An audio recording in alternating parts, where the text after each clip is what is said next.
Hey guys, it's Stephanie. Welcome back to my channel. In today's video, as you can tell from the title, I'm going to be talking about my experiences as a black woman, as a black girl at a predominantly white institution, also known as PWI. This video was obviously inspired by, everything going on in the world right now. Honestly, just this human rights movement. I see Black Lives Matter as more than just, fighting for black lives. It's fighting for humans' lives, because at the end of the day, we're all human. We all bleed the same blood, and nobody deserves to be treated less than simply because the color of their skin. Before we get into it, I'm just gonna ask you guys to do me one solid and subscribe down below if you're not already, and make sure you hit the like button, the thumbs up button, and also if you have any experiences you want to share, comment them down below. Let's create a dialogue down in the comments. I know a lot of people can relate, and yeah, people always ask me questions. I get DMs and comments from you guys all the time asking me, what it's like, and why I didn't go to an HBCU, and just so many different questions concerning, me being black in a predominantly white space. So yeah, in today's video I'm just gonna talk all about that, so let's just jump right into it. I want to shout out my girl Angeline. She made a video also talking about her experiences, which kind of prompted me to record this video as well, so I'm gonna link hers down below. Make sure you guys go check out her channel, go subscribe. If you don't know already, I attend the University of Maryland College Park. I have a couple videos on my channel, kind of highlighting my school, showing like, my move-in, my routines, different things like that, and just showing like, that nice side. And in today's video, I'm gonna show a little bit of, another side of UMD, which I think should also be discussed. Just a little background about me. I was fortunate enough to grow up in a space that was predominantly black. I live in a predominantly black county. I went to all black schools pretty much all my life. I, had people that looked like me in every classroom setting I was in until I got to college. So my teachers were black. I had like more black teachers than white teachers. I did have some white teachers, but mainly black teachers, especially in high school. My high school was honestly a mini HBCU. Everybody, almost all the teachers and faculty and staff were some type of member of the Divine Nine, Black Greek organizations. And if they weren't, they still really were proud of their blackness. My school constantly had, events for, just promoting blackness and just celebrating blackness. And, black excellence was honestly, all I saw growing up. My valedictorian, salutatorian, everybody was black. Everything was all black. But to be honest, like, I haven't had a white friend since elementary school, because everybody around me was like black for the most part. And even in my elementary school, it was still predominantly black. So when I was making my decision to go to college, most of my teachers in high school and my counselors and everyone, they really were pushing HBCUs, pushing HBCUs, pushing HBCUs. But then when you would, go online and do research and talk to, other people outside of my high school, they weren't pushing HBCUs as much. It was more so like, yeah, like HBCUs are cool, but at, this type of school or this type of school, you'll probably get more opportunities, or it's like a better education, just like different things. So when I was applying, I knew about HBCUs and I knew about PWIs, and honestly I applied to both, obviously open to going to either a PWI or an HBCU. I tell people all the time, like, the final thing for me when deciding what college I was going to was cost.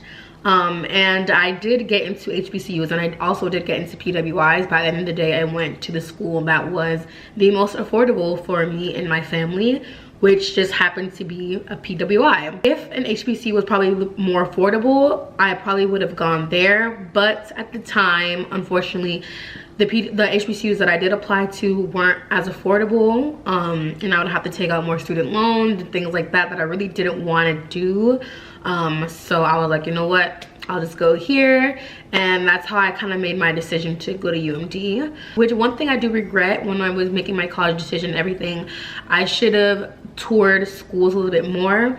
I did go on some college tours, like I toured HBCUs, I toured PWIs, but there were some schools where I didn't tour, and UMD was one of them. I never visited the campus before I got there. I think I only did it once, and it wasn't even like a legit like visit. I just kind of went there and like walked around, you know.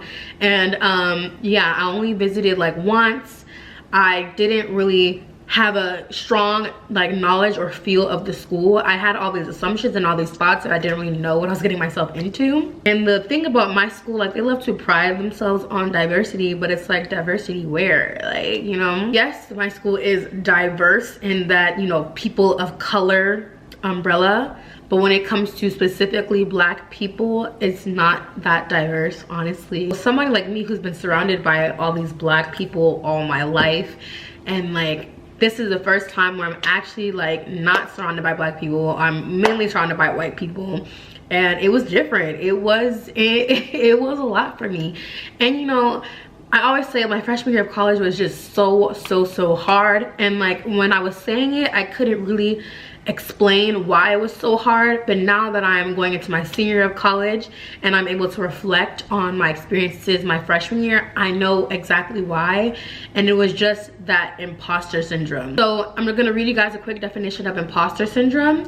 And imposter syndrome is a psychological pattern in which one doubts one's accomplishments and has had a persistent internalized fear of being exposed as a fraud. I felt a lot of imposter syndrome. Like, I was constantly scared, and like that fear caused a lot of anxiety for me. And I also had a lot of doubt. I also doubted myself like a lot. Like, that's why my freshman year I was working 2 jobs. I was like active in orgs and trying to be as active on campus as possible, and just trying to, you know, compensate for that doubt of just always feeling like, you know, my achievements, or like I'm not the girl that I thought I was coming in here. You know, coming into UMD, I'm coming from a school where I was like top 5%, you know, all this, you know, achievements and accolades and things like that. And when I got there, I just felt so small and like so marginalized. So I tried to overcompensate by filling up my plate so much so I can gain that sense of belonging. And even after I would fill my plate and I would be a part of all these organizations and work all these jobs and do all these things on campus, I just still never felt enough. And like, when I was adding all these things to my plate, I didn't realize all the stress that was coming with it, all the fear of failure that was coming with it, all the anxiety that was coming with it. And then when I have those low moments, I would get super depressed, and it was bad. And in the moment, I didn't know like that's what I was experiencing. But now that I'm like a senior and I can look back on my experiences, I realized like I was having some OC imposter syndrome, and to this day I still feel that. And it's really hard to like focus in school and focus in class when you're in a classroom with like 200 people and like maybe like 5 of you are Black, and you're just looking around like, oh my God, like what am I doing here? You know what I'm saying? Like, you just feel so small and marginalized when you're in those type of spaces. And I didn't realize how much that would affect me going into college, and just navigating around that, you know. It hasn't been easy. Like, it's not easy. I applaud Black people, especially Black women who do go to PWIs, because it's not easy. And now that I'm on the topic of like classroom settings, let me just talk quickly about group projects. Now, group projects honestly are the cringiest thing ever, especially at a PWI. Like, when they place you in groups, most of the time you're the only Black person, only Black girl in the group, or maybe 1 of 2 Black people in the group, probably 1 of 2 Black people in the entire class, if I'm being honest. And then when you are in these groups, nobody wants to listen to you. It's like, I will give an idea or I'll say something, and then like a white boy will say the exact same thing I said, probably in a different way, and it's like what I said is ignored, and we'll just go with what he said, even though I probably said the same thing or my idea was better. And that would happen to me all the time, like to the point where I hated group projects. The times where I do have to, you know, fight for my voice to be heard, I'm seen as aggressive, I'm seen as this, I'm seen as bossy, I'm seen as, you know, all these different things. When a white guy does it, he's like, oh, that's the group leader or something, you know. As far as like professors and stuff go, for me personally, I have been a little bit more on the lucky side when it comes to that. I am a behavioral and community health major, which is in the School of Public Health. In the School of Public Health, we have a good amount of Black professors. Had about 5 or 6 Black professors so far, you know, which is a lot compared to most of my friends and stuff and my peers. And you know, I see the difference when I have like black professors versus white professors. I tend to do better in my classes with black professors versus my classes with white professors. Like every single class I've taken with a black professor, I've gotten an A in, and then my other courses I find myself struggling a lot more. And one thing I noticed is because office hours, I feel more comfortable going to office hours with professors who are black, because it just feels more of a safe space. I feel more comfortable talking to them. I don't feel like I have to change the way I talk or make sure I present myself in a certain way and things like that. So I'm more inclined to go to office hours and speak to those professors, you know, outside of the classroom setting, because they are black. And those professors also recognize black students most of the time. They engage with me more. My black professors, they remember my name. They'll see me around campus, they say hi. They just do that little tiny bit extra effort as compared to like my white professors who could care less about me, who don't try to get to know me. I'll go to their office hours and it's just like condescending tone. Have to make sure I, you know, present myself a certain way because they probably won't take me seriously, and just things like that. I'll change my hair and they completely forget who I am, and it's just harder. Like, I don't know how to explain it, but if you go, like, you know what I'm talking about. Another reason why I feel like I do well in those classes, because it's kind of like inspiring and like refreshing to have a black professor. Like, seeing a black person in such a high, you know, position in academia is inspiring, especially when you barely see it. When you do see it, you know, it's motivating. I feel more encouraged to go to class when my professor is black, not gonna lie, especially since my professors are black. They recognize me and they know me, so they can notice like when I'm not in class. I tend to just go to class more, pay attention more. I feel more comfortable speaking up in class when my professor's black. So when I got to campus, I believe in 2017 was when Lieutenant Richard Collins was murdered by a white guy simply because he was black. Like, it was a hate crime. It was ruled a hate crime. And when you're coming into an environment where that happens, you know, like, imagine the type of fear that is kind of instilled in you, especially as a black person and as a black woman. Like, how can somebody feel comfortable on campus, especially as a freshman coming onto campus, when an incident like that happens? And then the steps after that my university took is honestly, it's just wild. Like, as far as like overt racism, like, no one's ever come into my face and called me like the N-word or anything like that, but there has been a lot of, you know, covert racism, especially presented in the form of microaggressions. I saw this Instagram post the other day that was kind of talking about, you know, microaggressions and how damaging they can be. And when I saw that, I was like, I have to talk about this in my video. I'm gonna link the post down below so you guys can see it as well. But it was pretty much talking about the different types of racial microaggressions and their effects. And literally every single one of them I have experienced on campus. And the three were micro invalidations, micro insults, and then micro assaults. Micro invalidations is stubbornly denying or attacking the experiences, feelings, or thoughts of people of color. That has happened so many times, especially in spaces where we talk about injustices that black people face. One instance I remember specifically, I was taking a course. It was a black music course. It was called Black Protest Music from the Slave Ship to SoundCloud, and pretty much we were just looking at the progression of black music from the slave ship all the way until modern day. And we had a project and we had to choose one social justice issue and make a playlist dedicated to that project. So the social justice issue that I chose was black women reclaiming their sexuality. You know, a lot of times, especially black women, are just hypersexualized from such a young age. Literally, like, you're a kid and you're told that you can't wear certain things because of how men are going to perceive you, and it's just crazy. And that's the social justice issue I chose. So I made a playlist of different women, you know, singing about their sexuality, praising their sexuality, reclaiming back their power through their sexuality. And you know, at the end of class when everybody was walking out and stuff, I heard these like two white boys talking about my presentation and just saying things like black people are like, black women are so sensitive, and how I was talking about your sexuality, like, you know, you reclaiming power, and just pretty much invalidating my entire presentation. In that moment, I was kind of in shock that that was happening. It made me feel hurt, made me feel frustrated, it made me feel invisible. It kind of made me feel like I don't deserve a seat at this table, you know, which is kind of like, I shouldn't have to feel that way, especially when I'm at school, like where I'm getting my education, because I do deserve a seat at this table. And I put so much effort into this presentation, and then it's kind of just completely invalidated.